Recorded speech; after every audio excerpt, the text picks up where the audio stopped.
બેન હજી ગાથા 43 ઉપર જ પ્રવચન ચાલે છે. ઓહ, આ ત્રીજું પ્રવચન ગાથા 43 છે. પ્રવચન 9. આ શુદ્ધ દ્રવ્ય સામાન્યના અધિકારની. અત્યારે તું હજી સમયસારની 43 ગાથાનું વાંચીશ. ના ના, નિયમસારની આપણી શુદ્ધ અંત તત્વ છે, પેજ 143. પેજ 143. Okay okay. આ શુદ્ધ દ્રવ્ય સામાન્યના અધિકારની 43ની ગાથા છે.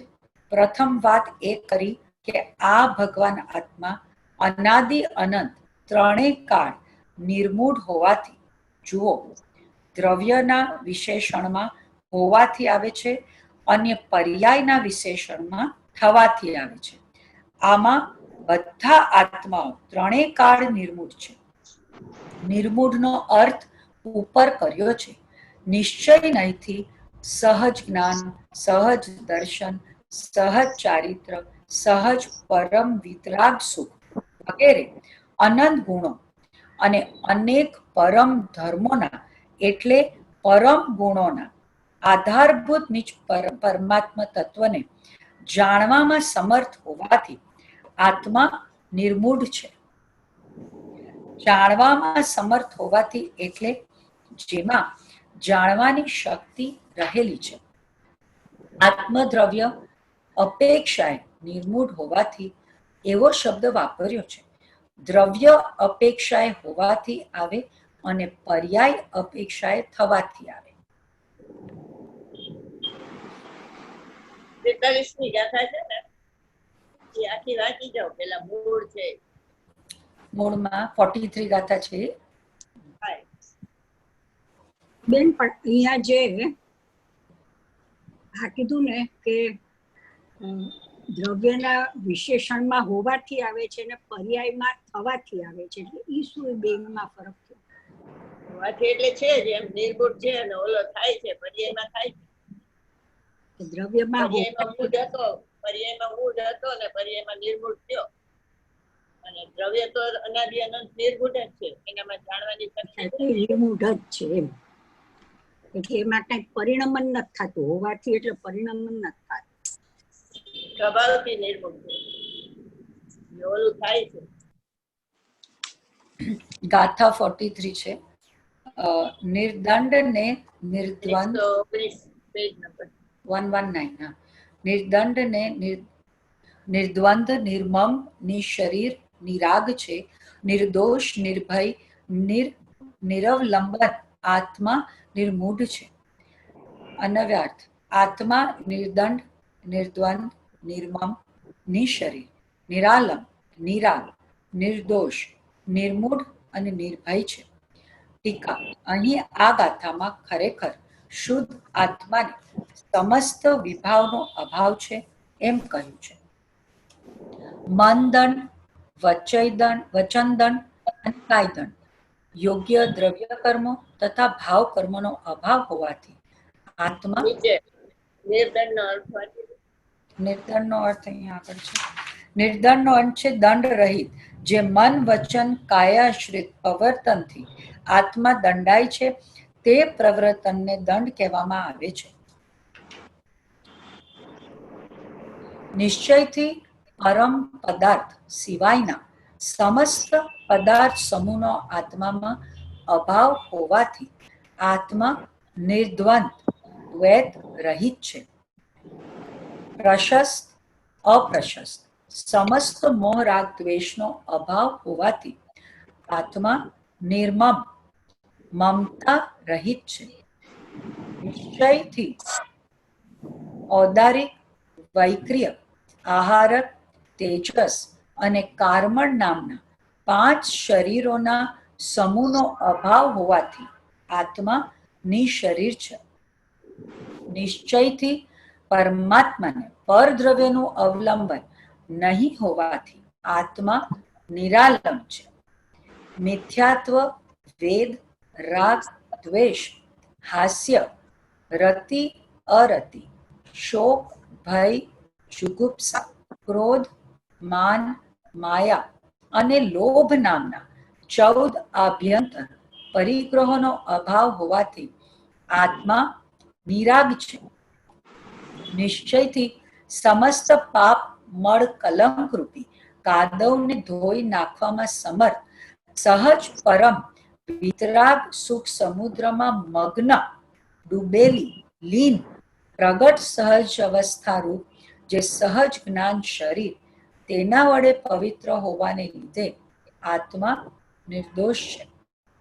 સહજ નિશ્ચય નૈથી સહજ જ્ઞાન, સહજ દર્શન, સહજ ચારિત્ર, સહજ પરમ વિતરાગ સુખ વગેરે અનેક પરમ ધર્મોના આધારભૂત નિજ પરમ તત્વને જાણવામાં સમર્થ હોવાથી આત્મા નિર્મૂઢ મૂઢતા રહિત છે, અથવા સાદી અનંત અમૂર્ત અતીન્દ્રિય સ્વભાવવાળા શુદ્ધ સદભૂત વ્યવહાર નહીંથી 3 કાળના અને 3 લોકના સ્થાવર જંગમ સ્વરૂપ સમસ્ત દ્રવ્ય ગુણ પર્યાયોને એક સમયે જાણવામાં સમર્થ સકળ વિમળ સર્વથા નિર્મળ કેવળ જ્ઞાન રૂપે અવસ્થિત થવાથી આત્મા નિર્મૂઢ છે.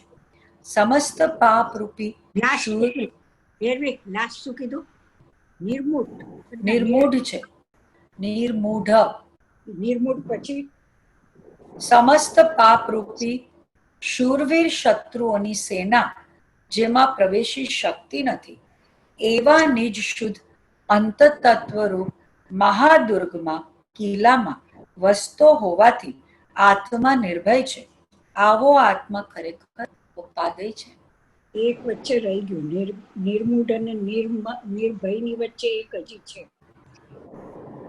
સકળ વિમળ એવું કંઈક બોલી હતી ને. આ બોલ્યા તો ખરા. જાણવામાં સમર્થ સકળ વિમળ સર્વથા નિર્મળ એ નિર્મૂળની પહેલા આવે છે. સર્વથા નિર્મળ કેવળ જ્ઞાન રૂપે અવસ્થિત થવાથી આત્મા નિર્મૂળ છે. નિર્મૂળ તો થઈ ગયું. ઠીક છે.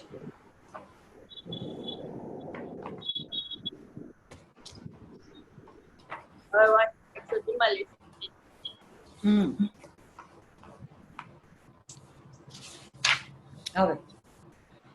હવે બીજી રીતે નિર્મૂળતાનો અર્થ કરવામાં આવે તો અથવા બીજી રીતે જોઈએ તો આત્મા કોઈ અપેક્ષા નિર્મૂળ થાય છે. કહે છે કે કેવળ જ્ઞાન પ્રકટ થાય ત્યારે તેને નિર્મૂળ થયો તેમ કહેવામાં આવે છે.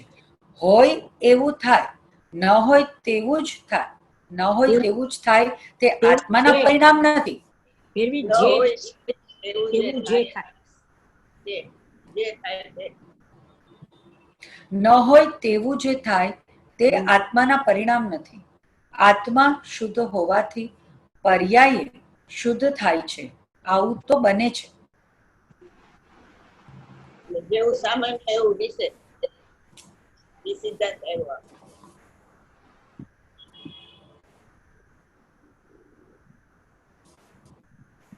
ત્યાં જરાક મને સમજાવો તો કેવી રીતે થયું?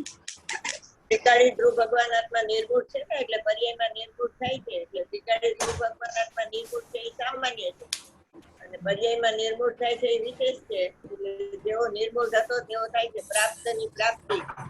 પ્રાપ્ત હતો નિર્મૂળ તો પ્રાપ્ત હતું અને એની પ્રાપ્તિ થાય પર્યાય. બરોબર. એટલે એને સામાન્ય તેવું વિશેષ કહેવાય. એના રાગ છે એ સામાન્ય નું વિશેષ નથી, અણમળતો ભાવ છે. અને આ કેવળ જ્ઞાન છે એને મળતો ભાવ છે. એટલે જેવું હોય તેવું થાય. જેવું ન હોય એવું થાય તો એ આત્માના પરિણામ નથી. આત્મા રાગ સ્વરૂપ નથી એટલે રાગ થાય તો એ આત્માના પરિણામ નથી. આત્માના લક્ષ્ય નથી.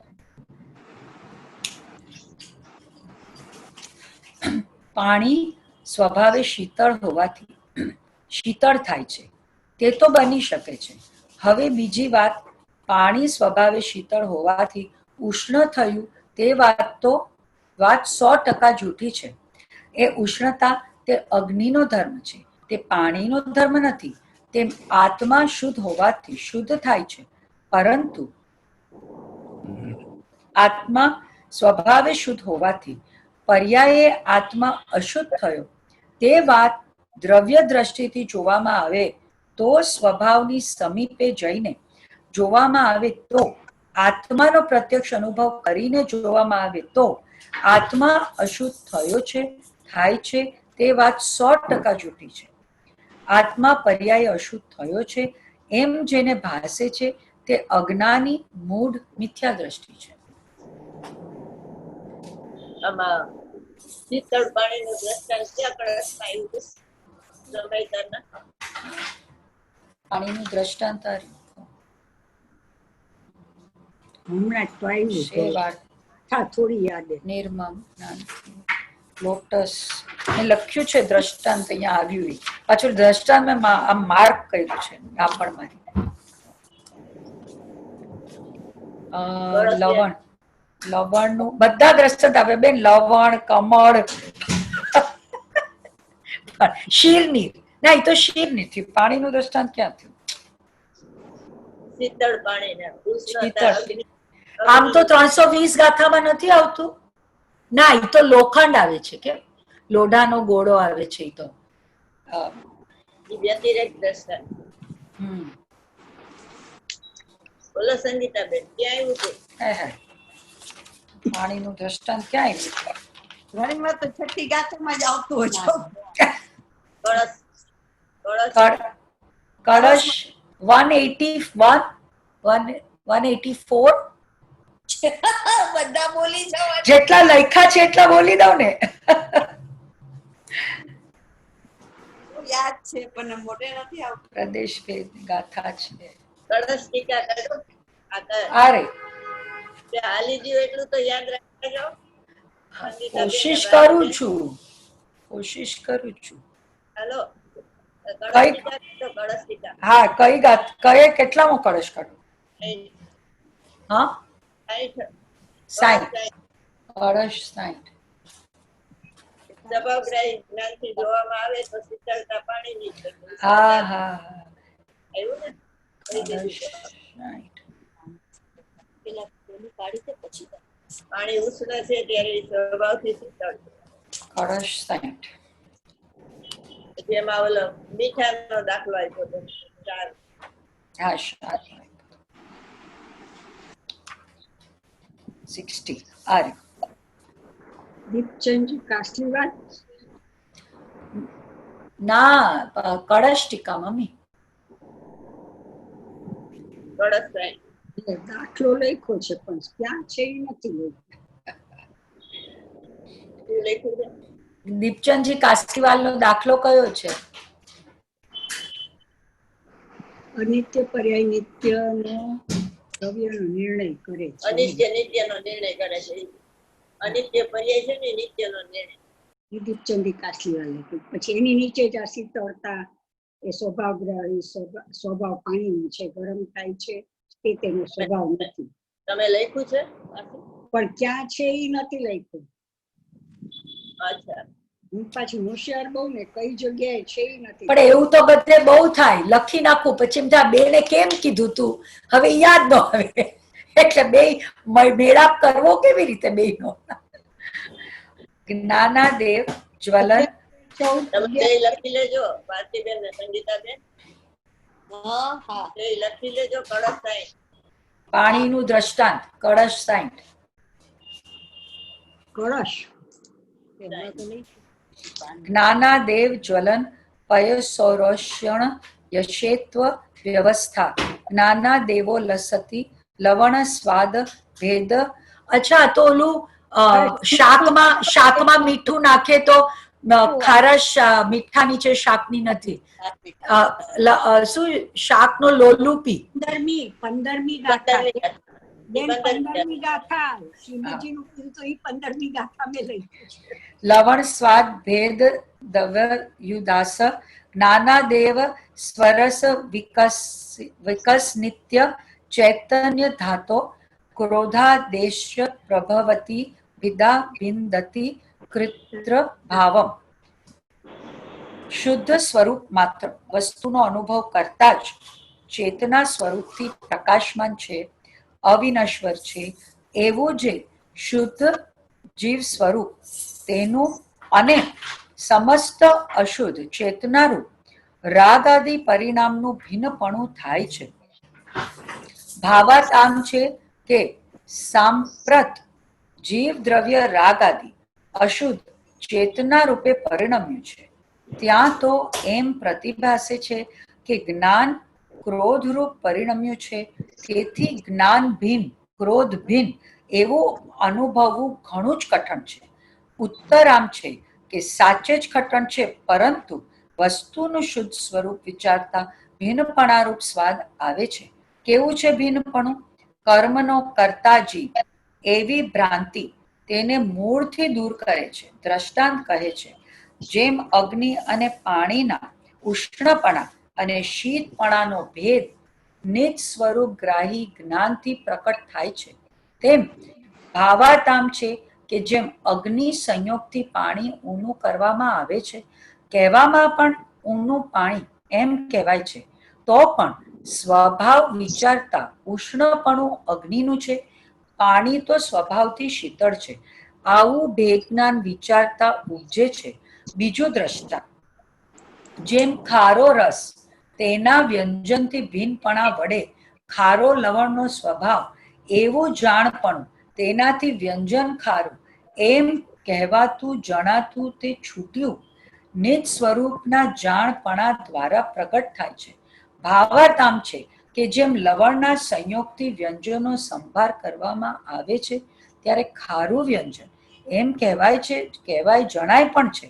સ્વરૂપ વિચારતા ખારું લવણ છે, વ્યંજન જેવું છે તેવું જ છે. એટલે સામાન્યમાં એ ખારું છે અને વિશેષમાં એ ખારું છે. ખારસ છે એ તો મીઠાની એમ જેવું સામાન્ય એવું વિશેષ. જ્ઞાન જાણનાર દેખનાર છે તો પર્યાય પણ જાણનાર દેખનાર હોય તો એની રાગ છે એની પર્યાય નથી અને સામાન્ય નું વિશેષ નથી. પછી 13મી ગાથા છે ને એનું આવ્યું છે કે સ્વભાવને સ્વમિત જઈને જોવામાં આવતા. 13મી ગાથામાં આવે. 13મી ગાથા કાઢો. સમયસાર હા, અહીંયા તમે ઘડીક પ્રવચન સાર ને ઘડીક નિયમ સાર ને ક્યાંય કળશ ટીકા ને ક્યાંય ને ક્યાંય કુદાવો છો, એટલે કેતા જાઓ કે આમાં હોય આમાં આપ્યા હોય આધારિત કહું તમને. અમે કઈ એટલા કૂદી શકતા નથી, પણ લખીએ તો ખરા. ગાથા 13 સમયસર. તમને તો બહાર છે ને, બોલો મમ્મી. ભૂતાર્થથી જાણેલ જીવ હજી વળી પુણ્ય પાપને આશ્રવ સંવર નિજરા બંધ મોક્ષ તે સમ્યક છે. ગાથા ભૂતાર્થથી જાણેલ જીવ અજીવ વળી પુણ્ય પાપને આશ્રવ સંવર નિર્જરા બંધ મોક્ષ તે સમ્યક છે. ભૂતાર્થ નહીં નવ તત્વને જાણવા ને એ એક જ ગાથામાં છે, બીજે ક્યાંય નથી. દિગંબર શાસ્ત્રોમાં નથી ક્યાંય, અન્ય મતમાં તો હોય જ નહીં.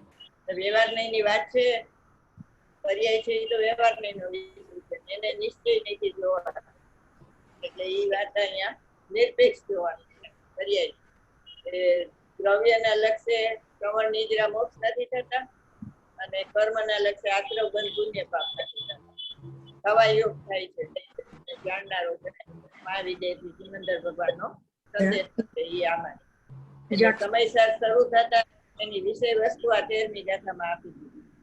નિરપેક્ષ થી જોવું એટલે પર્યાયને નિરપેક્ષ જોઈ, પછી નિરપેક્ષના જ્ઞાનપૂર્વક સાપેક્ષ આવે ને તો વ્યવહાર છે.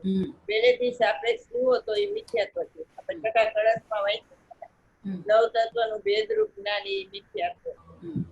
અને બીજું ભૂતાર્થ નહીં છે એટલે નવ તત્વોમાં છુપાયેલી આત્મજ્યોતિ છે એ જોયો ને એનું નામ ભૂતાર્થ નહીં, નવ તત્વ છે. બધામાં નવ તત્વ તો છે, મિથ્યા તો વખતે ભગવાન આત્મા તો છે, સંવર્ગ થાય તો ભગવાન આત્મા તો છે. એટલે નવ તત્વમાં છુપાયેલી આત્મજ્યોતિ જોઈ એ ભૂતાર્થ નહીં, નવ તત્વને જાણ્યા. અને એના માટે આ તત્વાશ્રદ્ધાન સમ્યક દર્શન કીધું ને, એ નવ તત્વ છે તો એ એક વચનમાં કીધું. એટલે એનો અર્થ કે નવ તત્વમાં છુપાયેલી આત્મજ્યોતિ જોવાની એની વાત છે. તત્વાશ્રદ્ધાન અને પંચાધ્યાયમાં નવ તત્વ આપ્યા છે તો એને સુવર્ણ પાષાણ કીધું. તમારે ભગવાન આત્માને ગોતવો હોય તો ક્યાં ગોતશો? તો કે નવ તત્વની ફરીએ ત્યાં તમને મળશે. જેમ સુવર્ણ પાષાણ હોય એમાં સોનું ચમકતું હોય તો એમાંથી પ્રોસેસ કરી અને સોનું કઢાય. અંધ પાષાણ માંથી ન કઢાય, એમાં સોનું ન દેખાય. એવી રીતે આ નવ તત્વની અંદર છુપાયેલી આત્મજ્યોતિ છે, ત્યાંથી તમે ભગવાન આત્માને જોઈ શકો. એનું નામ નિર્દેશ.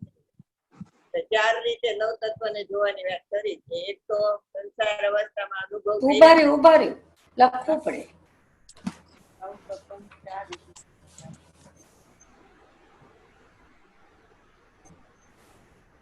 શું ચાર રીતે નવ તત્વની વાત કરી.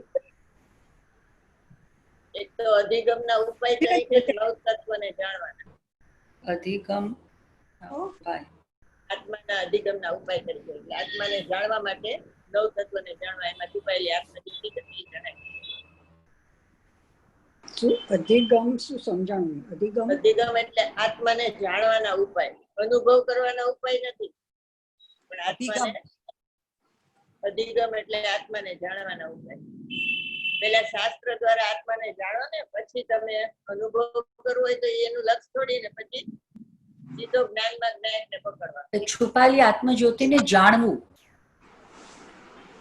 આત્માના અધિગમના ઉપાયમાં સુવર્ણ પાષાણનો દાખલો લેવો. સુવર્ણ પાષાણ જેમ છે ને, એટલે એ લખવાનું સુવર્ણ પાષાણ ને અંધ પાષાણ નું લખવાનું. હા, પંચાધ્યાયમાં એનો દાખલો આપ્યો છે. સુવર્ણ પાષાણમાંથી જેમ સોનું નીકળે ને એમ નવ તત્વને જાણવાથી ભગવાન આત્માનો ખ્યાલ આવે તમને. વર્ષતા લંબી જ્ઞાન થાય.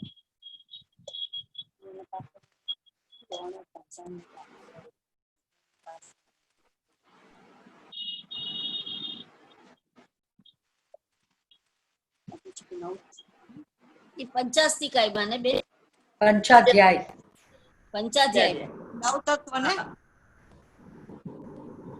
નવ તત્વને સુવર્ણ પાષાણની જગ્યાએ રાખવા. પછી કાલે સંગીતાબેને કીધું હતું ને કે નવ તત્વનું જ્ઞાન તો છે આપણને, એ ભેદરૂપ જ્ઞાન છે ને એ મિથ્યાત્વ છે. અભેદને જાણ્યા વગર ભેદને જાણવો ને એ મિથ્યાત્વ છે. છઠ્ઠો કળશ ટીકા.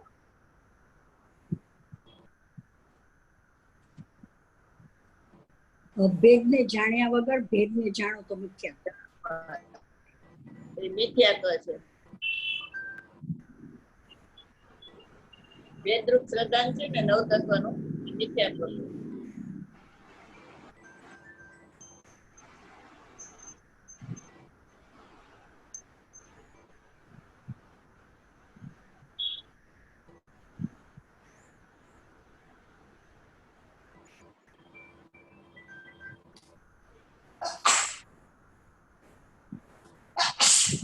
એમ કીધું નવ તત્વને ભૂતાર્થ નહીં જાણવા, એને નિયમથી સમ્યક દર્શન થાય. એટલે નવ તત્વને ભૂતાર્થ નહીં જાણવામાં બે પક્ષ દીધા. ભૂતાર્થ નહીંથી જાણે તેને નિયમથી સમ્યક દર્શન થાય. નવ તત્વને ભૂતાર્થ નહીં જાણે અને નિયમથી સમ્યક દર્શન થાય. ભૂતાર્થ નહીં જાણવું એટલે પર્યાયને નિરપેક્ષ જોવી. ખવાયો થાય છે જાણનારો જણાય છે.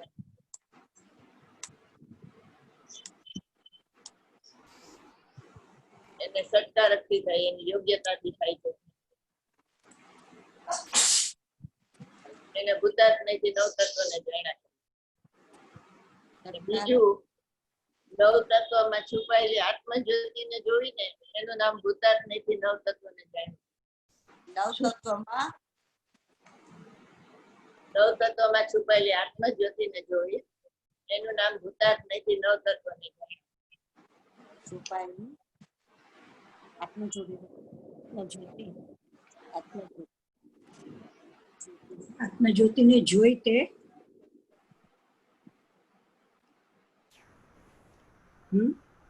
બેન આગળ કયું? નવ તત્વમાં છુપાયેલી આત્મજ્યોતિને જોઈ પછી શું? એને ભૂતાર્થ નહીં નવ તત્વને જાણ્યા છે.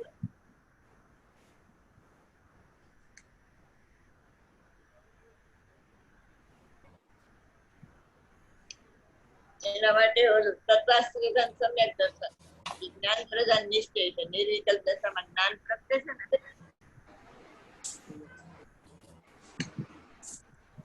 પછી શું એ બોલ્યા? નવ તત્વ આત્મામાં નથી એમ જોઈએ. આ તત્વાર્થ સદ્રામ સમ્યક દર્શન એ જ્ઞાન પ્રધાન નિશ્ચય છે. નિશ્ચય નહીં, નિર્વિકલ્પ દશામાં.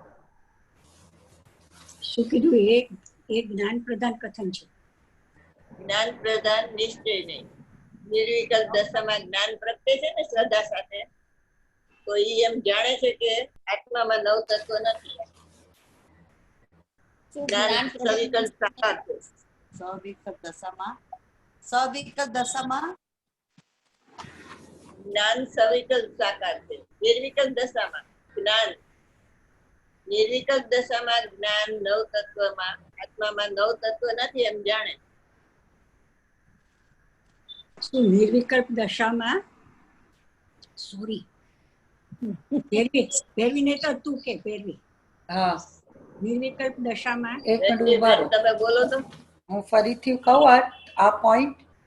નવ તત્વમાં છુપાયેલી આત્મજ્યોતિને જોવી, એનું નામ ભૂતાર્થ નહીં થી નવ તત્વને જાણ્યું કહેવાય.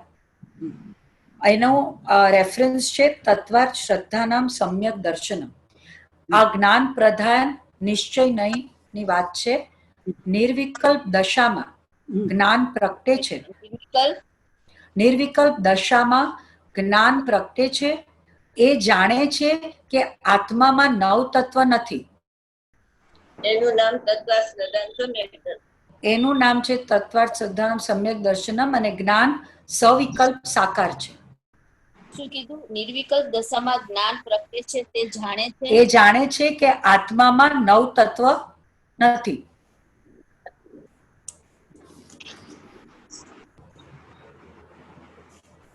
હા અને જ્ઞાન સવિકલ્પ સાકાર છે.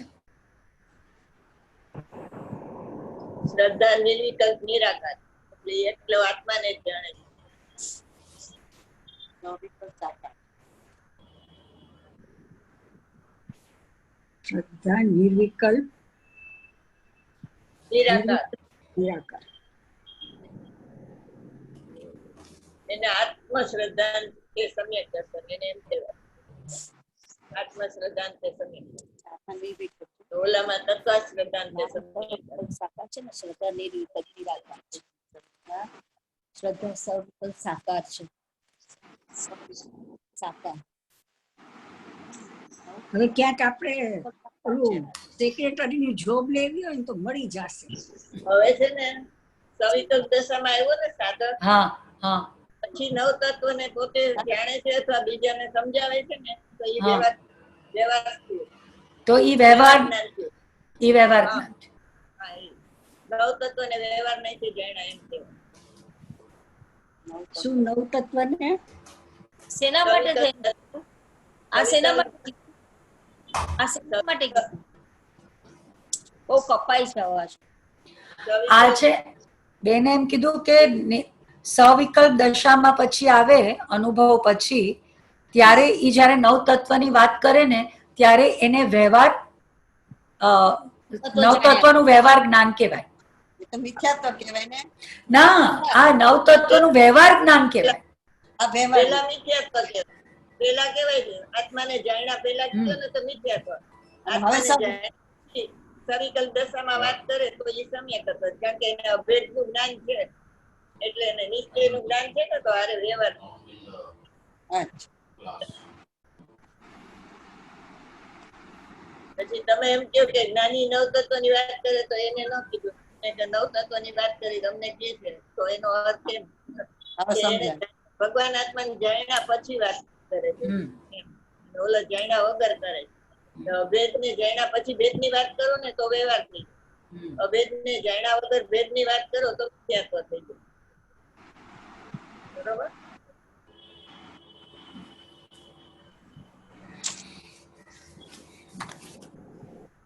આ 13મી ગાથા વાંચવાની છે બેન?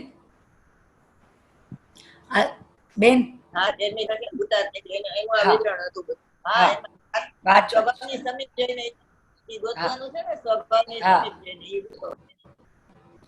ભૂતાર્થ નહીંથી જાણેલ જીવ અજીવ વળી પુણ્ય પાપ તથા આશ્રવ સંવર નિર્જરા બંધ અને મોક્ષ એ નવ તત્વ સમ્યક્ત્વ છે.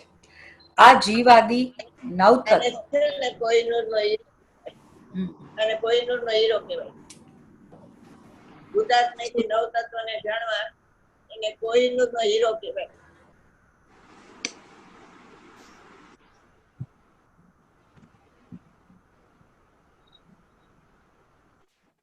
આમાં ઘણા બધા હીરા આવશે, હું કહેતી જઈશ.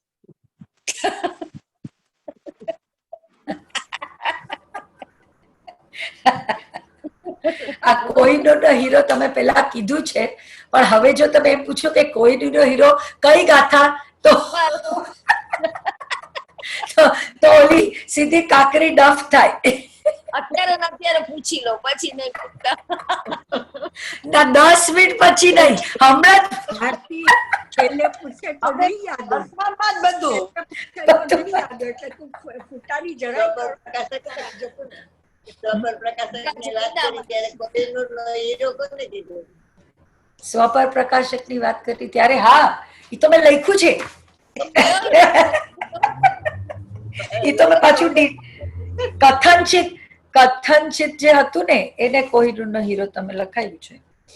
કથનચિત નિશ્ચય સ્વપર પ્રકાશક. હા, કથનચિત નિશ્ચય સ્વપર પ્રકાશક એને કોહિનૂરનો હીરો કીધું છે. ઈ છે ને એક જ જગ્યાએ છે, બીજે ક્યાંય નથી. કથનચિત સ્વપર પ્રકાશક. આર્યું ગાથા 159 હા. કથનચિત સ્વપર નિશ્ચય સ્વપર પ્રકાશક. જો મને મળી ગયું. આનંદ ઉઠીને જોતા આનંદ આવ્યો એ ને. હા, નથી લખ્યું કોહિનૂર હીરો બેટા. અરે આપણે જે સ્વપર પ્રકાશકના બોલ લખ્યા ને એની વાત છે. ઈ જ વાંચું છું. એમાં કોહિનૂરનો હીરો નથી લખ્યો. થાય એવું થાય. કઈ ગાથા કીધી? સમય નિયમસારની ગાથા 159 એમાં કથનચિત નિશ્ચય સ્વપર પ્રકાશકની વાત આવે છે. ઈ કોહિનૂરનો હીરો કીધો છે. હાલે લખેલું જ છે. લખેલું જ ને જોયું. નિશ્ચય સ્વપર પ્રકાશક. તમે કહેતા હતા ને ભૂલી જાય, યાદ આવ્યું ને? યાદ રહી? ભૂલ્યા નથી.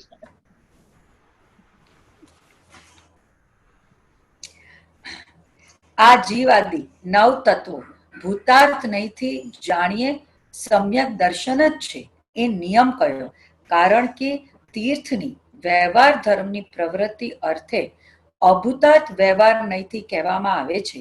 એવા આ નવ તત્વો જેમના લક્ષણ જીવ અજીવ પુણ્ય પાપ આશ્રવ સંવર નિર્જર બંધ અને મોક્ષ છે.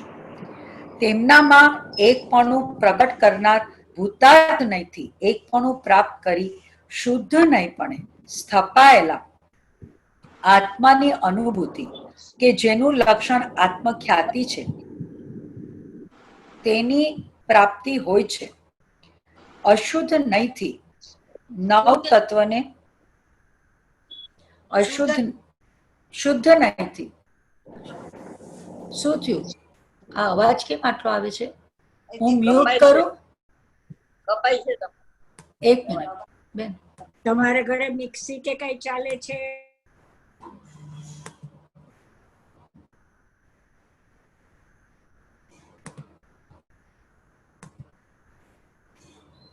તો તમને બધાને મ્યુટ કરી નાખ્યા. એટલે ખબર પડે ને કે ક્યાંથી અવાજ આવે છે. હવે એક એક જણ અનમ્યુટ કરો. મારું તો બારણું બંધ છે.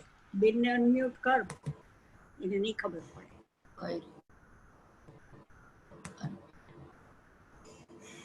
બેન અનમ્યુટ કરો. એક સેકન્ડ. હવે ઉભા રહ્યો, કરું છું. હંમેશા અનમ્યુટ નથી થતું. થઈ ગયું. થઈ ગયું પણ આ નો થયા.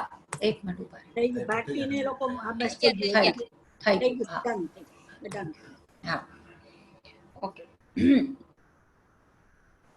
શુદ્ધ નહીંથી નવ તત્વને જાણવાથી આત્માની અનુભૂતિ થાય છે. તે હેતુથી આ નિયમ કયો? ત્યાં વિકારી થવા યોગ્ય અને વિકાર કરનાર એ બંને પુણ્ય છે, તેમજ એ બંને પાપ છે. આશ્રવ થવા યોગ્ય અને આશ્રવ કરનાર એ બંને આશ્રવ છે. કરનાર થવા યોગ્ય અને કરનાર એમાં ફરક કેમ કર્યો? થવા યોગ્ય, પુણ્ય થવા યોગ્ય ને પુણ્ય કરનાર. પાપ થવા યોગ્ય છે જીવની પર્યાય છે, કરનાર છે એ દ્રવ્ય કર્મની પર્યાય. થવા યોગ્ય જીવની પર્યાય છે અને કરનાર છે એ દ્રવ્ય કર્મની. દ્રવ્ય કર્મ થવા યોગ્ય જીવની પર્યાય. હા, ઓકે. અને વિકાર કરનાર છે એ દ્રવ્ય કર્મની પર્યાય. સંજ્ઞ ને અસંજ્ઞ, જીવ ને અજીવ. હવા યોગ્ય અને બીજું શું છે ભેરવી? વિકાર કરનાર થવા યોગ્ય છે, પછી ભગવાન કરનાર કેવું નથી ને, હા એટલે નિમિત્ત કારણ આને કીધું, દ્રવ્ય કરવાને કીધું. હા બાકી એ કરનાર તો નથી, પણ કારણ છે, નિમિત્ત કારણ, એટલે એને કરનાર કીધું. ભગવાન આત્મા અવતાર બતાવો. બેન, વિકાર કરનાર એટલે દ્રવ્ય કર્મ. દ્રવ્ય કર્મમાં વિકાર થાય ને એને વિકાર કરનાર કીધું, અને જીવમાં થાય ને એને થવા યોગ્ય કીધું. જીવની પર્યાયમાં થાય ને એને થવા યોગ્ય. એને અસંજ્ઞ. જીવની પર્યાય. એક જીવ ને એક અજીવ. બરોબર? એટલે ઈ બંને પુણ્ય છે અને તેમ બે પાપ પણ છે. હા, દ્રવ્ય કર્મમાં પુણ્યનો ઉદય આવ્યો તો અહીંયા પ્રતિભાસ થયો, તો એમાં એને માની લીધું કે મને પુણ્ય થયું, તો અહીંયા ભાવ પુણ્ય થઈ ગયું, ઓલું દ્રવ્ય પુણ્ય થઈ ગયું. બરોબર? બે જ્યાં સુધી થાય ને ત્યાં સુધી બે જગ્યાએ થાય રાગ. ન થાય તો ક્યાંય ન થાય. જીવમાં ન થાય તો દ્રવ્ય કર્મમાં ન થાય. દ્રવ્ય કર્મમાં છે તો જીવમાં થાય છે. એમ બરોબર? થાય ત્યાં સુધી બે જગ્યાએ થાય. તો બેન, દ્રવ્ય કર્મમાં પાપનો કે પુણ્યનો ઉદય તો જ્ઞાનીને પણ આવે, પણ એ એમાં જોડાતો નથી. બરાબર? એ એનાથી ભેદ ના. તો એનો ઉદય તો અલગ આવ્યો ને, એના અંદરમાં જે એનું પોતાનો શુદ્ધ પરિણતિ ચાલુ છે, એટલે એમાં જોડાતો નથી. તો એનો ભાવ અને દ્રવ્ય કર્મના ભાવ તો ભેદ થઈ ગયા, એમાં તો એકમેક નો રહ્યા. પણ એનું જાણપણું તો એને થયું ને. અસ્થિરતાનો રાગ હોય ને. હા, એક જ ન હોય, અસ્થિરતાનો રાગ. હા, એટલે એનું જાણપણું તો એને થયું કે આ રાગ થયો, પણ એમાં એને ચિકસ નથી. મારા પણ ચારિત્રની અસ્થિરતા છે. અસ્થિરતા. તેમજ એ બંને પાપ છે. આશ્રવ થવા યોગ્ય અને આશ્રવ કરનાર એ બંને આશ્રવ છે. સંવર રૂપ થવા યોગ્ય સંવાર્ય અને સંવર કરનાર સંવારક એ બંને સંવર છે. નિર્જરવા યોગ્ય અને નિર્જરા કરનાર એ બંને નિર્જરા છે. બંધાવા યોગ્ય અને બંધન કરનાર એ બંને બંધ છે. અને મોક્ષ થવા યોગ્ય અને મોક્ષ કરનાર એ બંને મોક્ષ છે. કારણ કે એકને જ પોતાની મેળે પુણ્ય પાપ આશ્રવ સંવર નિર્જરા બંધ મોક્ષ ની ઉત્પત્તિ સિદ્ધ બનતી નથી. તે બંને જીવ અને અજીવ છે. અર્થાત એ બબ્બેમાં એક જીવ છે ને બીજું અજીવ છે. બાહ્ય સ્થૂળ દ્રષ્ટિથી જોઈએ તો જીવ પૂતગલના અનાદિ એક મિનિટ, એને જીવ ને અજીવે કહેવાય, સંજ્ઞા ને અસંજ્ઞ કહેવાય, અને દ્રવ્ય ને ભાવે કહેવાય. સમજણ નથી બેન, આ કઈ શું બોલ્યા એમ? જીવ ને અજીવ કહેવાય, સંજ્ઞા ને અસંજ્ઞ કહેવાય, અને દ્રવ્ય ને ભાવ કહેવાય. ન કહેવાય. જીવમાં થાય એટલે ભાવ કહેવાય, અને દ્રવ્ય કર્મમાં થાય દ્રવ્ય કહેવાય. આજે બેને સમજાયું ને,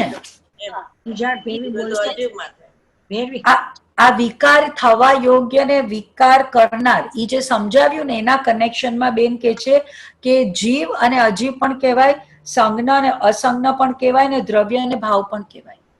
એટલે આમાં બે ના જોડકા છે ને, તો આ બે ના જોડકામાં આ રીતે પણ કહેવાય એમ. આ 13મી ગાથા રૂપ ચાલે છે ને હજી. આ પેરેગ્રાફ નું ચાલે છે. હે? આ જે પેરેગ્રાફ વાંચ્યો એની વાત છે. હા તેની ગાથા સ્પીકાર તેની ગાથા સ્પીકારની વાત છે. તેવી ગાથાનું જ ચાલે છે ને, સમયસારની તેવી ગાથામાં જ ચાલે છે બધી ગાથાઓ. તમારી બુક નથી સમયસરની? આથી શાસ્ત્રને લેવાય એમ નથી ઓ અચ્છા અચ્છા, એટલે લોચો છે. પડી છે. એટલે લોચો છે. મેં કીધું હા એને પુસ્તક ક્યાં ગઈ? નાનુભાઈ ને ત્યાં બેબી આવી ને, કુનાલ ને, એના દીકરાને કાલે જ આવી, પરમ દિવસે પરમ દિવસે આવી. 10 દિવસ કે છે નો અડાય શાસ્ત્ર. આ અહીંયા બધાય પડ્યા છે, થપ્પી પડી જ છે. મોબાઈલમાં જોવાય કે નહીં? મોબાઈલમાં છઠ્ઠા ખરીદી છે ને? હા રાજુ ને એપ્લિકેબલ થાય ને? રાજુને થાય. રાજુએ કાલ પંડિતજીને ફોન કરીને એને પૂછ્યું. ક્યારે છે? એને પરમ દિવસે બેબી આવી, બુધવારે. ના આ તો કેલી નું પૂછે છે. કેલી એને આવી ગયા કે હજી આવવાની છે? બરોબર આપણા પર્યુષણ ટાઈમે જ છે, 23 તારીખ છે તો આપણા 23 મીટિંગ આપણું પહેલું પર્યુષણ હશે ત્યારે. દિગંબરનું પેલું પર્યુષણ 23મી જ છે. If I am not mistaken. ઓ 23મી ઓગસ્ટ છે. હા ટાઈમ જ ક્યાં રહ્યો?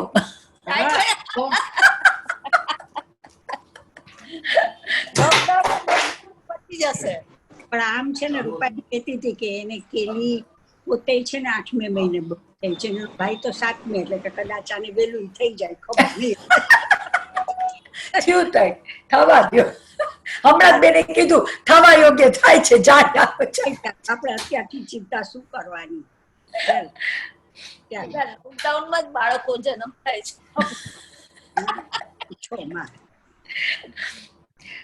બાહ્ય સ્થૂળ દ્રષ્ટિથી જોઈએ તો જીવ પૂતગલના અનાદિબંધ પર્યાયની સમીપ જઈને એકપણે અનુભવ કરતા આ 9 તત્વો ભૂતાર્થ છે, સત્યાર્થ છે, અને એક જીવ દ્રવ્યના સ્વભાવની સમીપ જઈને અનુભવ કરતા તેઓ અભૂતાર્થ છે, અસત્યાર્થ છે.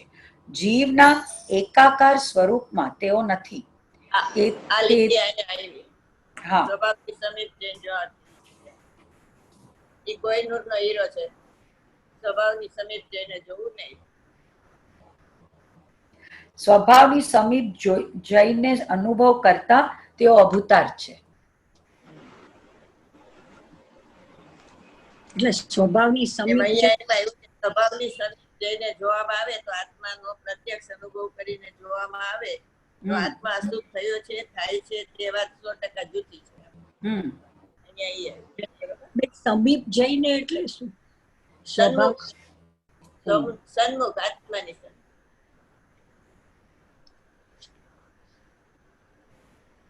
જીવ હા એ અસત્યાર્થ છે.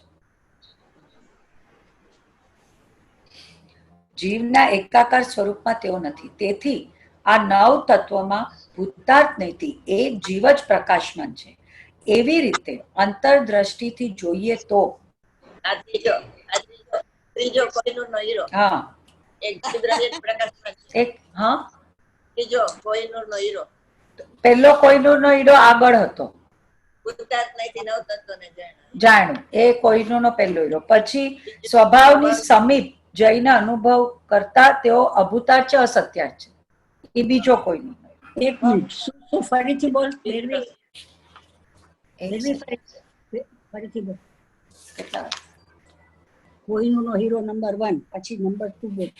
હમણાં કીધું ને, સ્વભાવની સમીપ જઈને અનુભવ કરતા તેઓ અભૂતાર્થ છે, અસત્યાર્થ છે. એ બીજો. અને ત્રીજો બેન કયો? એક જીવ દ્રવ્ય પ્રકાશમાં છે. અચ્છા, તેથી આ 9 તત્વોમાં ભૂતાર્થ નથી, એક જીવ જ પ્રકાશમાન છે. એટલે 9 તત્વમાં છુપાયેલી આત્મજ્યોતિ જોવું. જાક ફરીથી બોલ ને બેન. સ્વભાવની સમીપ જઈને જોતા.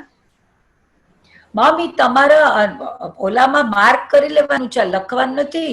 સમયસારમાં લખેલું છે ઓરિજિનલમાં. આ બેન પાછું લાવવાના છે અને આપણે ભૂલી જ જવાના છે એટલે ફરીથી મારે મને નો હું એમ ઘણી વાર કરું પણ અત્યારે આમાં નો મારાથી કરાય ને એટલે અત્યારે લખી લઉં છું. ત્રીજો નથી, ત્રીજો કયો કીધો?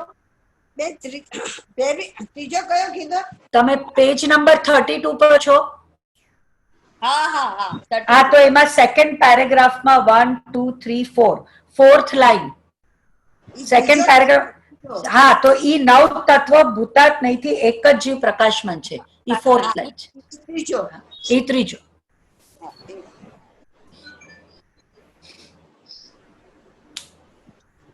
આટલા બધા કોઈનું નહીં રહે ત્યાંથી કાઢ્યા.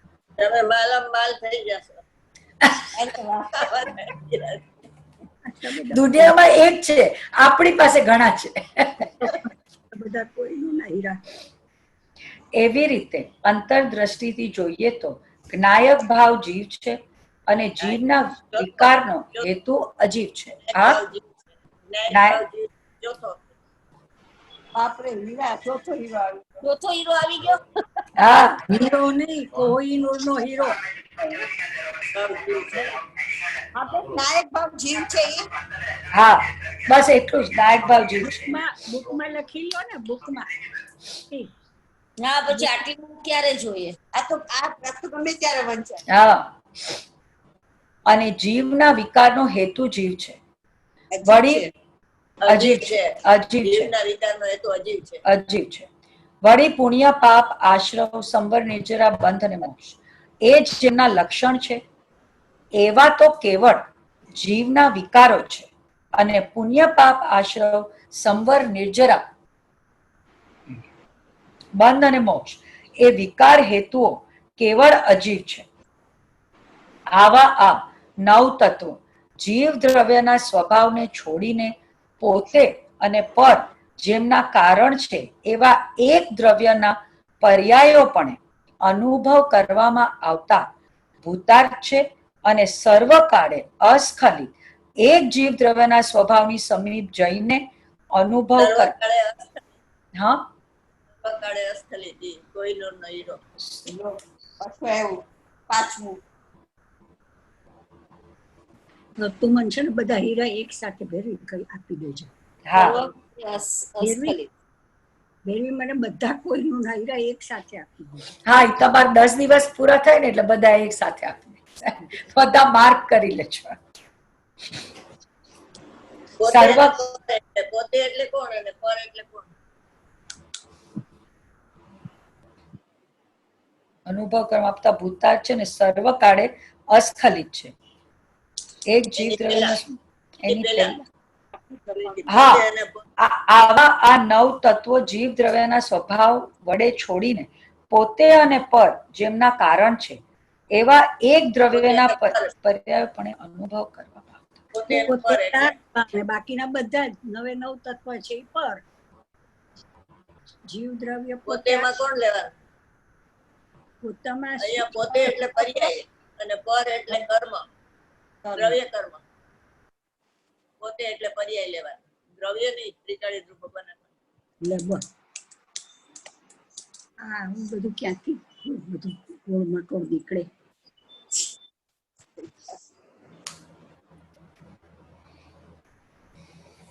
અહીંયા પર જીવ દ્રવ્યના સ્વભાવને છોડીને દ્રવ્ય કર્મ પર તો સમજ્યા. અહીંયા પોતેમાં પર્યાય કઈ રીતે સમજવી? આવા આ નવ તત્વો. અચ્છા, પોતે નવ તત્વ સાથે કનેક્ટેડ છે એટલે પર્યાય. પોતે એટલે પોતે પર્યાય છે. એને સ્વભાવનો લક્ષ છોડી દીધું છે. નવ તત્વો બધી પર્યાયો જ આવી ગઈ એમાં. હા, અને પર એટલે દ્રવ્ય કર્મની બધી પર્યાય. પર બે.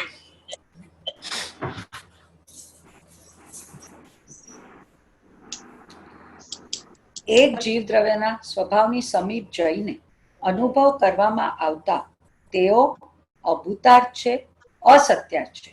તેથી આ નવે તત્વોમાં ભૂતાર્થ નહીંથી એક જીવ જ પ્રકાશમાન છે. બે વાર આવ્યું. હા, આગળ. એક જીવ દ્રવ્ય પ્રકાશમાન છે. બે વાર હીરો આવ્યો. હા, એટલે બંને તું એમાં લખી નાખ.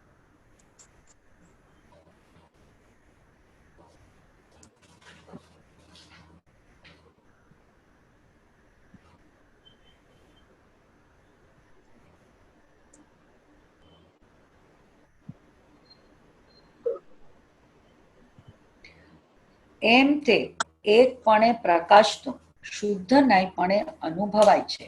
અને જે આ અનુભૂતિ તે આત્મખ્યાતિ આત્માની ઓળખાણ જ છે ને આત્મખ્યાતિ તે સમ્યક દર્શન જ છે. આ રીતે આ સર્વ કથન નિર્દોષ છે, બાધા રહિત છે. ભાવાર્થ, આ નવ તત્વમાં શુદ્ધ નયથી જોઈએ તો જીવ જ એક ચૈતન્ય ચમત્કાર માત્ર પ્રકાશરૂપ પ્રગટ થઈ રહ્યો છે. તે સિવાય જુદા જુદા નવ તત્વો કોઈ દેખાતા નથી. જ્યાં સુધી આ રીતે જીવ તત્વનું જાણપણું જીવને નથી ત્યાં સુધી તે વ્યવહાર દ્રષ્ટિ છે. જુદા જુદા નવ તત્વોને માને છે. જીવ પૂતગલના બંધ પર્યાયરૂપ દ્રષ્ટિથી આ પદાર્થો જુદા જુદા દેખાય છે. પણ જ્યારે શુદ્ધ નયથી જીવ પૂતગલનું નિજ સ્વરૂપ જુદું જુદું જોવામાં આવે ત્યારે એ પુણ્ય પાપ આદિ 7 તત્વો કંઈ પણ વસ્તુ નથી. નૈમિત્તિક ભાવથી થયા હતા તે નૈમિત્તિક ભાવ જ્યારે મટી ગયો ત્યારે જીવ પૂતગલ જુદા જુદા હોવાથી બીજી કોઈ વસ્તુ પદાર્થ સિદ્ધ થઈ શકતી નથી. વસ્તુ તો દ્રવ્ય છે અને દ્રવ્યનો નિજ ભાવ દ્રવ્યની સાથે જ રહે છે. તથા નૈમિત્તિક ભાવનો તો અભાવ જ થાય છે. માટે શુદ્ધ નયથી જીવને જાણવાથી જ સમ્યક દર્શનની પ્રાપ્તિ થઈ શકે છે. જ્યાં સુધી જુદા જુદા નવ પદાર્થો જાણે શુદ્ધ નયથી આત્માને જાણે નહીં ત્યાં સુધી પર્યાય બુદ્ધિ છે. વ્યવહાર દ્રષ્ટિ એટલે મિથ્યા દ્રષ્ટિ.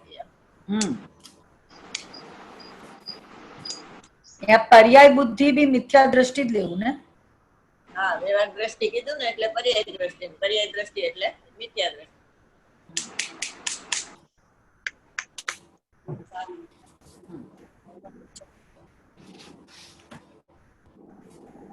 હજી વાંચી જાઓ, એની 2 ટીકા છે.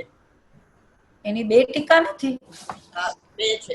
કળશ છે, પછી એના પાછી ટીકા. ભાવાર્થ છે ના, કળશ એક કળશ પછી. અચ્છા કળશની પછી આર્ગ્યુમેન્ટ નહીં કરવાની, તને સમજ હજી નથી પડતું. મને એમ કે આ ભાવાર્થની ટીકા છે. બેન કે છે તો છે. શ્લોકાર્થ ભાવાર્થ અને પછી નીચે લખ્યું છે ટીકા. હા, એટલે 2 ટીકા છે. અચ્છા, આ ગાથાની ટીકા છે. હા, સમયસરમાં એવી 4 ગાથા છે, એમાં 2 ટીકા આવે છે. અચ્છા, સમજ્યા? શ્લોકનો નંબર 13. ટીકા કરી લીધી, પછી કળશ કીધો, પાછું ટીકા કરી દીધી.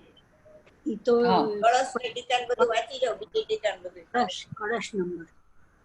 કળશ નંબર 8. અહીં એ અર્થનું કળશરૂપ કાવ્ય કહે છે.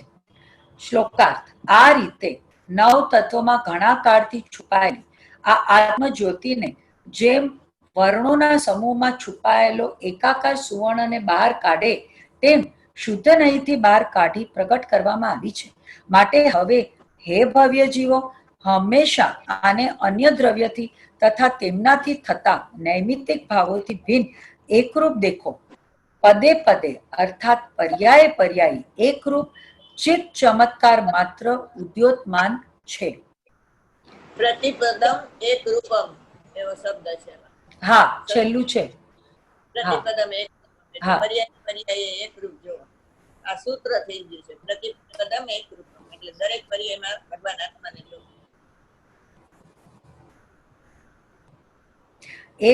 આમાં એક રૂપમ પહેલા લીધું છે.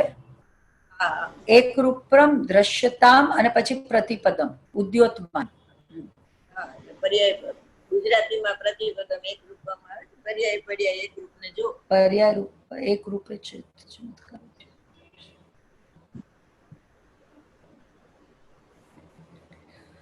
ભાવાર્થ, આ આત્મા સર્વ અવસ્થાઓમાં વિધ રૂપે દેખાતો હતો તેને શુદ્ધ નયે એક ચૈતન્ય ચમત્કાર માત્ર દેખાડ્યો છે. તેથી હવે સદા એકાકાર જ અનુભવ કરો. પર્યાય બુદ્ધિનો એકાંત ન રાખો. એમ શ્રી ગુરુઓનો ઉપદેશ છે. ટીકા: હવે જેમ નવ તત્વમાં એક જીવને જ જાણવો ભૂતાર્થ કયો, તેમ એકપણે પ્રકાશમાન આત્માના અધિગમનના ઉપાયો જે આવ્યું અધિગમનનો ઉપાય એટલે જાણવાના ઉપાય પ્રમાણ, નય, નિક્ષેપ ને લક્ષણ થી આત્માને સર્વજ્ઞ ભગવાને કીધો છે ને એ રીતે જાણો. અનુભવનો ઉપાય નથી, અધિગમનો ઉપાય આત્માને જાણવાનો.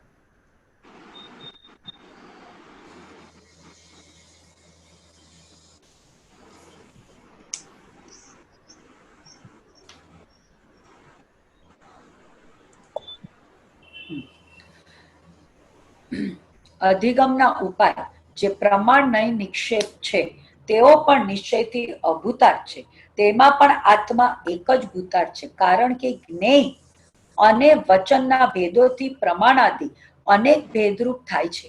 તેમાં પહેલા પ્રમાણ બે પ્રકારે છે: પરોક્ષ અને પ્રત્યક્ષ. ઉપાત અને અનઉપાત. પર પદાર્થો દ્વારા પ્રવર્તે તે પરોક્ષ અને કેવળ આત્માથી જ પ્રતિનિશ્ચિતપણે પ્રવર્તે તે પ્રત્યક્ષ છે. પ્રમાણ જ્ઞાન છે ને જ્ઞાન 5 પ્રકારનું છે: મતિ, શ્રુત, અવધિ, મનપર્ય અને કેવળ. તેમાં મતિ અને શ્રુત એ બે જ્ઞાન પરોક્ષ છે.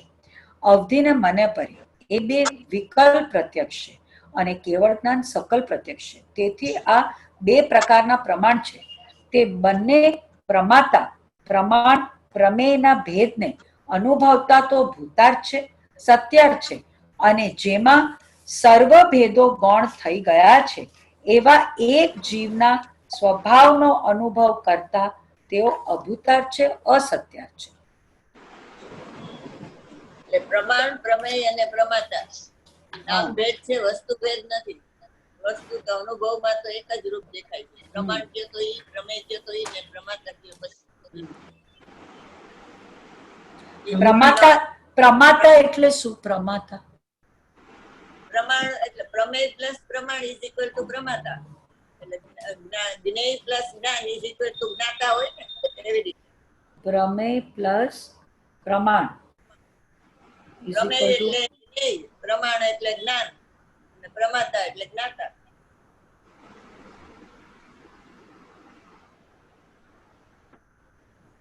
પ્રમેય પ્લસ પ્રમાણ બધાયમાં એવી જ રીતે ધ્યેય પ્લસ જ્ઞાન ઇઝ ઇક્વલ ટુ જ્ઞાતા. શ્રદ્ધેય પ્લસ શ્રદ્ધા ઇઝ ઇક્વલ ટુ શ્રદ્ધાતા. એમાં આવે છે ને ધ્યાતા પુરુષ એમ ધ્યાને છે, એમ ધ્યાને છે. નથી ધ્યાતો. એટલે આ પ્રમાણમાંથી નિશ્ચય કાઢ્યો, બરોબર? પ્રમાણ, પ્રમેય ને પ્રમાતા નહીં, પણ એક રૂપ જોવાનું. હવે નય માંથી નિશ્ચય કાઢશે. નય બે પ્રકારે છે: દ્રવ્યાર્થિક અને પર્યાર્થિક. ત્યાં દ્રવ્ય પર્યાય સ્વરૂપ વસ્તુમાં દ્રવ્યનો મુખ્યપણે અનુભવ કરાવે તે દ્રવ્યાર્થિક નહીં, અને પર્યાય અનુભવ એટલે અનુભવ એટલે અનુભવ એટલે તે દ્રવ્યાર્થિક નહીં છે, અને પર્યાયનો મુખ્યપણે અનુભવ કરાવે તે પર્યાર્થિક નહીં છે. તે બંને નયો દ્રવ્ય ને પર્યાયનો પર્યાયથી ભેદથી આ શેની છે? ભેદ જ્ઞાન, ઇન્દ્રિય જ્ઞાન.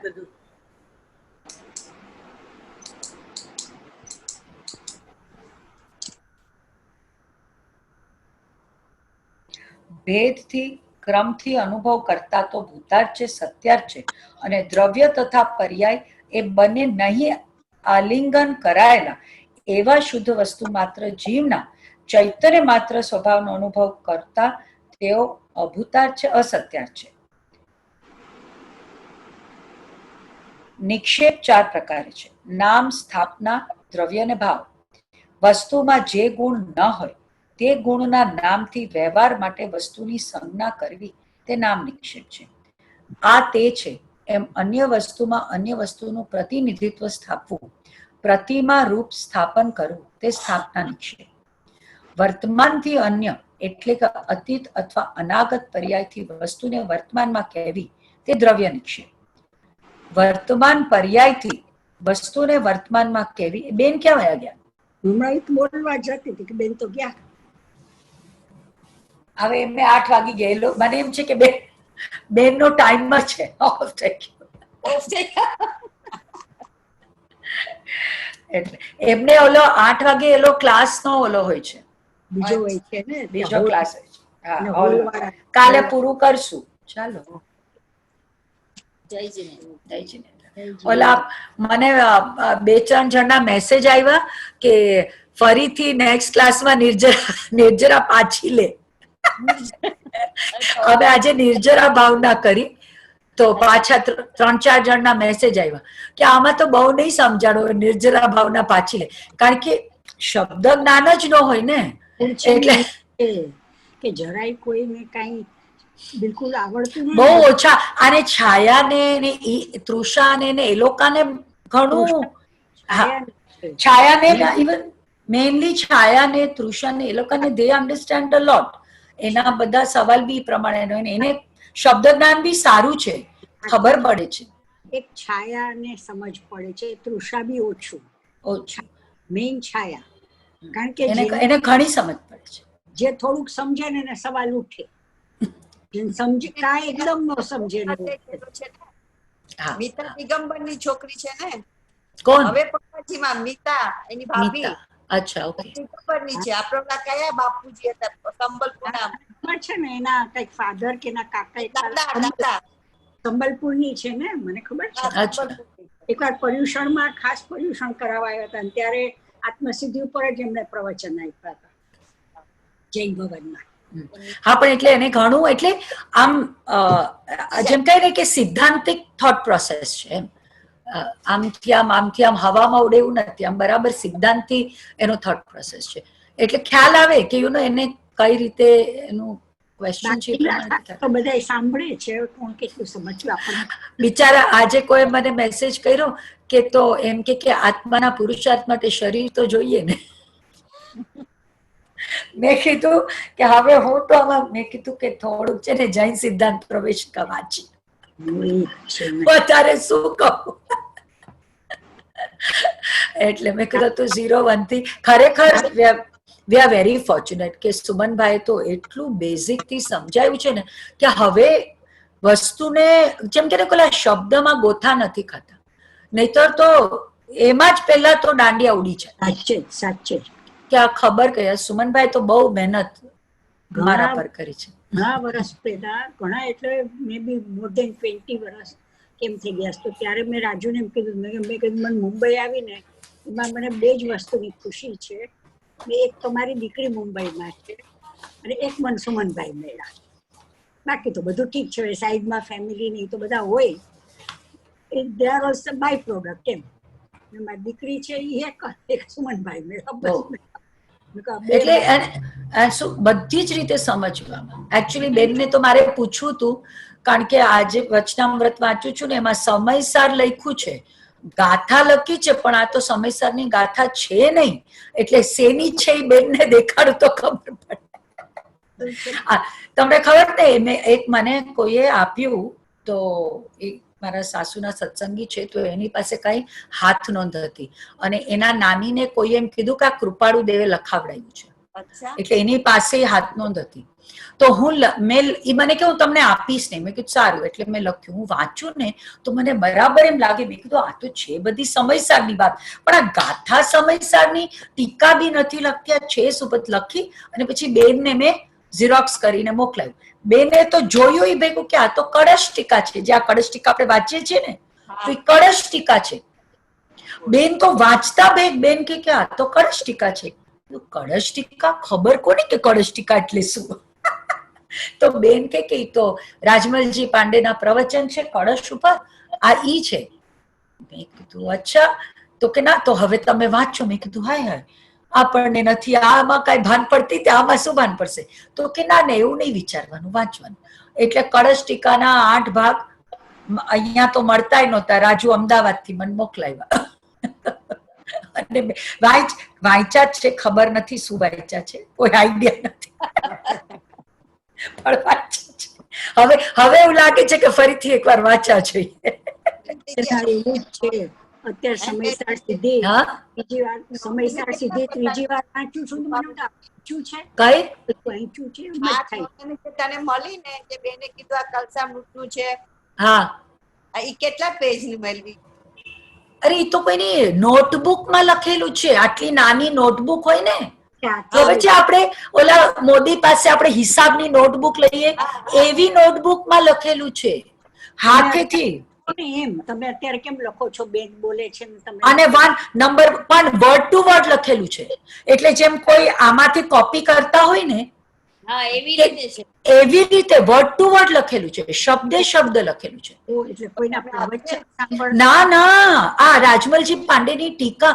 અને એમને એ જે મારા સાસુના સત્સંગી છે ને એની નાની એમ કીધું કે આ તો સોનામોર કરતા વધારે અમૂલ્ય છે, એટલે આ તો સાચવીને રાખજે. એટલે એમને એમના સેફમાં રાખી મૂકી છે. મેં કીધું આ કાન, એટલે મેં હસતા હસતા મેં કીધું કે તમારા સેફ નો માલ મને મળી ગયો. કહું છું હા હા, ઈ અમને નહીં હું તમને મેં કોપી કર્યું છે એ મોકલાવીશ ને સ્કેન કરીને. મેં બધું કોપી કર્યું છે, હું તમને સ્કેન કરીને મોકલાવી દઈશ. કેને મોકલાવ્યું? મેં હાથેથી લખ્યું છે, મારું જે ઉકેલ થાય ઈ જોઈ લેજો. ના ના, તારું સારું છે, મેં વાંચ્યું. નહીં તો મેં ફેર કર્યું હતું. એટલે હું તમને મેં આખી બુક મેં એમને કીધું, મેં કીધું તમારા ઘરે જ લઈ અને હું હાથેથી લખી લઈશ. તો મને કે હા તો મને વાંધો નથી. એટલે ઠેઠ ખાર રે તો હું અહીંયાથી ખાર 2 દિવસ ગઈ અને બેસી અને લખી આખી બુક. સરસ, અનમોલ મળે તો આપણે તો મેં કીધું કે તમારા સેફ નો માલ મને મળે છે, તમે ભલે સેફમાં આ પુસ્તક રાખો. મને બેને કીધું આ કળશામૃત છે, એટલે મેં કળશામૃત વાંચ્યું. ત્યારે તો મને હજી બી શું ખબર પડશે ખબર નથી, પણ અત્યારે તો નક્કી એમ છે કે ત્યારે તો કાંઈ નહોતી ખબર. પણ બેને કીધું વાંચો એટલે વાંચી લેવાનું. બરાબર ને? ચાલો આવજો. જય જિનેન્દ્ર.